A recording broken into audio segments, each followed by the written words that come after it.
নমস্কার, আশা করি সবাই খুব ভালো আছেন, সুস্থ আছেন, আনন্দে আছেন। আগামী বুধবার দিন 30শে এপ্রিল, অক্ষয় তৃতীয়া।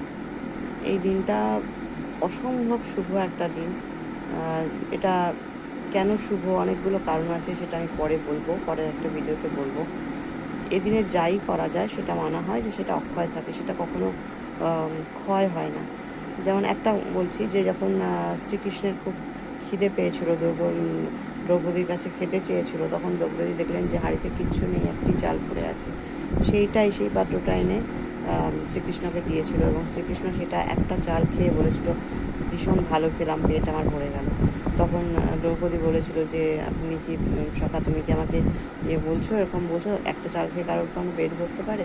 বলছে হ্যাঁ, আমি তোমাকে বলছি এই পাত্রটা তোমার কাছে যতদিন থাকবে ততদিন তোমার অক্ষয় হয়ে থাকবে খাবার, এবং তুমি যতদিন তুমি এই বনবাসে থাকবে, অজ্ঞাতবাসে থাকবে, কোনোদিনও তোমাদের কোনো অভাব হবে না। সেই যে পাত্রটি দান করেছিলেন সেটা হচ্ছে অক্ষয় পাত্র।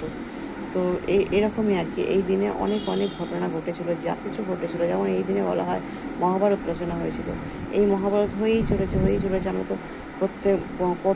কতভাবে দেখছি সেই মহাভারতের রিপিটেশন হয়েই চলছে। মানে যা কিছু এই দিনে করা যায় সেটার কোনো লয় ক্ষয় নেই, সেটা হবেই। তো আমরা এই দিনে কী করি, এটাকে বলা হয় যে আমাদের যেমন পুজোর পরে কালী পুজোর সময় ধনতেরাস হয়, এটাও কিন্তু একটা গরমকালের ধনতেরাসের মতনই।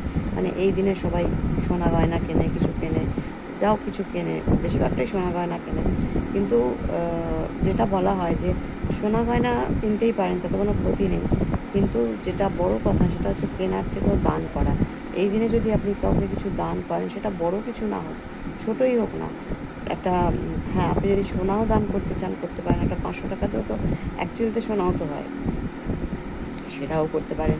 বা যার ক্ষমতা নেই, সে যদি একটু খাবার নিয়েও কাউকে দেয়, যার খাবারের খুব প্রয়োজন আছে, সেটাও হতে পারে। যে কোনোভাবে মানুষকে যদি এই দিনটাতে দান করা যায়, তাহলে খুবই ভালো কথা। ইচ্ছা রয়েছে এই অক্ষয় তৃতীয়া নিয়ে একটা বড় ভিডিও করবার, যদি করতে পারি নিশ্চয়ই করব।